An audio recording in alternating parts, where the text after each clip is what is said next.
Nakakatakot talaga pag may garapata kang nakita sa loob ng bahay nyo or sa mismong fur baby mo, di ba?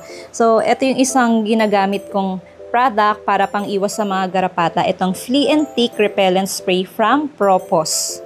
Ang ganda nito mga Furson kasi gentle on pets lang to, tsaka meron siyang soothing, anti-itch formula, and chemical-free pa to, tsaka non-toxic. Kaya naman talagang safe sa ating mga fur babies to. Pwede mo tong i-spray sa mismong fur ng fur babies mo, ayan, sa mga area na pwedeng dapuan or pagpamugaran ng garapata. Pwede rin sa kanilang, ayan, sa kanilang bed, ayan. Dito sa cage, spray ka lang. Dito sa mga pintuan kasi 'di ba, gumagapang yung mga garapata sa pintuan tsaka sa mga dingding.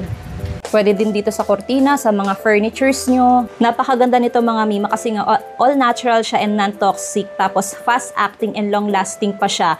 Nagtatagal ng 6 hour yung protection nito and sa isang bottle 500 ml na to mga mima. Kaya kung gusto niyo makaiwas sa mga garapata, sa mga tick and fleas, pwede kayong gumamit nito or itry nyo to.